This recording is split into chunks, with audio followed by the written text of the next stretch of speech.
Penyalahgunaan narkoba sudah menjadi permasalahan bangsa ini sejak penjajahan hingga masa kemerdekaan. Untuk menangani hal tersebut, pemerintah sudah memberikan atensi pada permasalahan narkotika sejak tahun 70-an. Hal ini dibuktikan dengan dibentuknya lembaga yang berwenang dalam penanganan narkotika. Munculnya lembaga tersebut merupakan respon pemerintah dalam menanggulangi permasalahan narkotika di Indonesia. Cikal bakal berdirinya BNN dimulai pada tahun 1971 saat dikeluarkannya Instruksi Presiden Republik Indonesia nomor 6 tahun 1971 kepada Kepala Koordinasi Intelijen Nasional atau BAKIN untuk mendirikan Badan Koordinasi Pelaksana Instruksi Presiden atau Bakolak Inpres tahun 1971.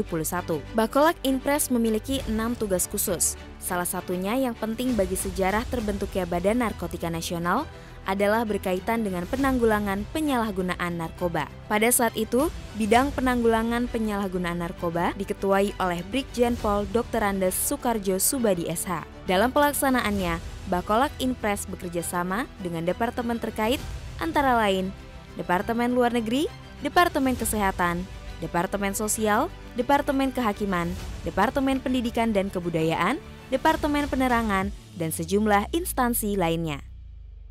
Kemajuan teknologi serta perubahan sosial yang sangat cepat membuat undang-undang tentang narkotika perlu disesuaikan. Oleh karena itu, Presiden bersama DPR mengesahkan Undang-Undang Nomor 9 Tahun 1976 tentang narkotika.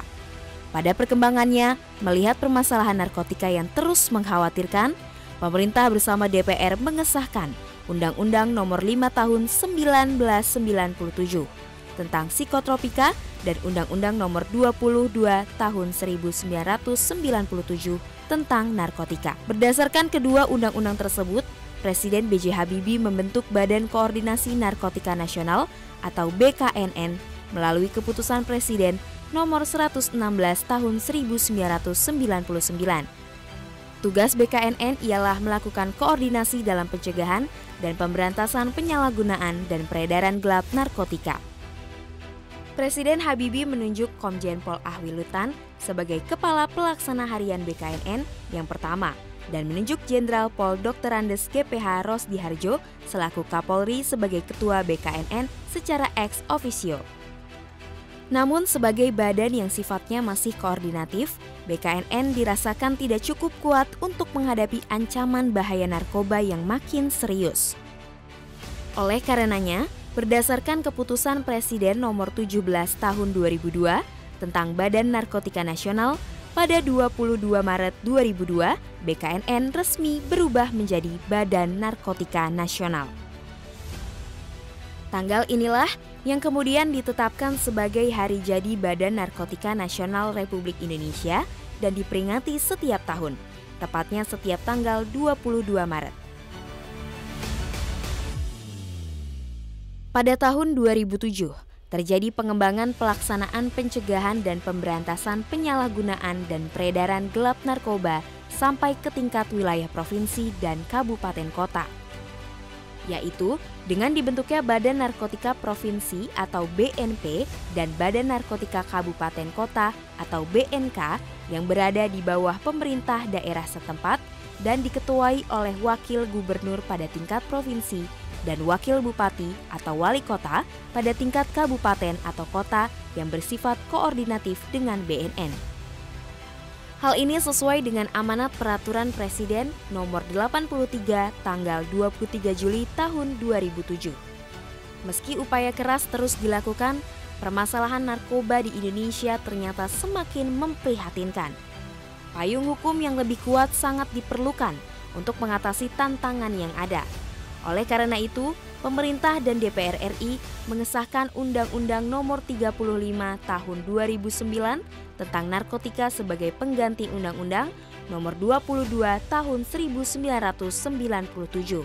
Berdasarkan undang-undang tersebut, BNN diberikan kewenangan melakukan penyelidikan dan penyidikan tindak pidana narkotika dan prekursor narkotika. Setelah Undang-Undang Nomor 35 Tahun 2009 berlaku, maka kedudukan BNN sangat jelas. yaitu sebagai lembaga pemerintahan non-kementerian yang berkedudukan di bawah Presiden dan bertanggung jawab kepada Presiden secara langsung. Berdasarkan undang-undang ini pula, dibentuklah Badan Narkotika Nasional, Badan Narkotika Nasional Provinsi dan Kabupaten Kota yang merupakan perwakilan BNN di provinsi dan kabupaten atau kota. Ini merupakan pengembangan lanjut dari Badan Narkotika Provinsi dan Badan Narkotika Kabupaten atau Kota yang telah ada sebelumnya. Hingga periode tahun 2009, tercatat sudah beberapa kali terjadi pergantian kalakar BNN, mulai dari Komjen Pol Ahwi Lutan, Jenderal Polisi Dai Bakhtiar, lalu Komjen Pol Nurfaizi, yang kemudian diteruskan oleh Komjen Pol Togar Sianipar, Komjen Pol Makbul Padmanegara, Jenderal Polisi Sutanto, Komjen Pol Made Mangkupastika, dan Komjen Pol Goris Mere sebagai kalakar BNN. Pada 2009 ini pula, Komjen Pol Goris Mere diangkat sebagai Kepala BNN pertama, menanggalkan jabatan sebelumnya sebagai Kepala Pelaksana Harian BNN.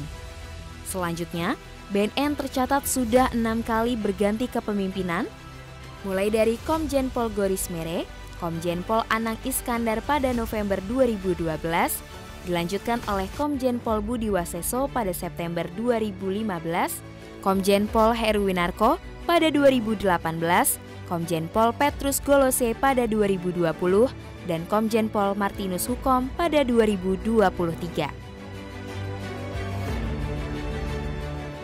Di bawah tongkat komando Komjen Pol Martinus Hukom, Badan Narkotika Nasional Republik Indonesia semakin menunjukkan taringnya.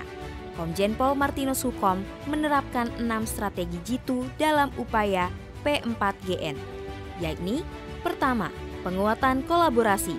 BNN RI terus menjalin komunikasi dan koordinasi dengan pemangku kepentingan dalam mendukung P4GN. Kedua, penguatan intelijen.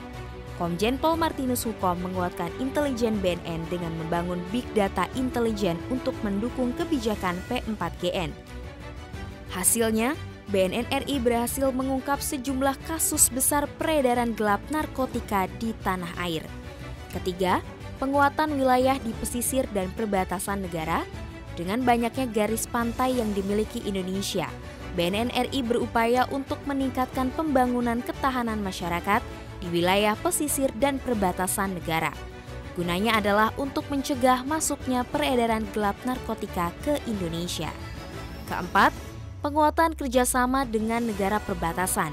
Selain di dalam negeri, BNN RI juga intens menjalin komunikasi dengan negara sahabat dalam upaya mencegah masuknya peredaran gelap narkotika ke Indonesia.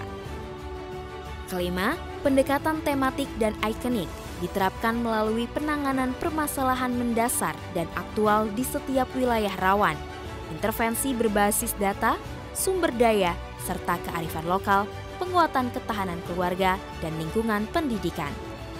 Keenam, penguatan sumber daya dan infrastruktur yang meliputi peningkatan SDM, optimalisasi anggaran, perbaikan sarana prasarana BNNP dan BNNK, serta penguatan manajemen media. Dalam dinamika perjalanannya, banyak pencapaian yang sudah dilakukan BNN hingga saat ini. Banyak kasus dan jaringan baik nasional maupun internasional yang berhasil diungkap. Badan Narkotika Nasional Republik Indonesia dibentuk, diperkuat, dan dibesarkan untuk menyelamatkan anak bangsa dari bahaya penyalahgunaan narkotika. Tugas yang berat tersebut tidak dapat dikerjakan sendiri tanpa dukungan dan kerjasama dari seluruh pemangku kepentingan. Cita-cita luhur ini dapat terwujud apabila kita semua bahu-membahu dalam mewujudkannya. Menyelamatkan bangsa adalah tugas utama yang mulia. Dirgahayu Badan Narkotika Nasional Republik Indonesia yang ke-23, dalam catur dharmamu, kami titipkan negara dan bangsa ini demi cita-cita Indonesia bersinar bersih narkoba.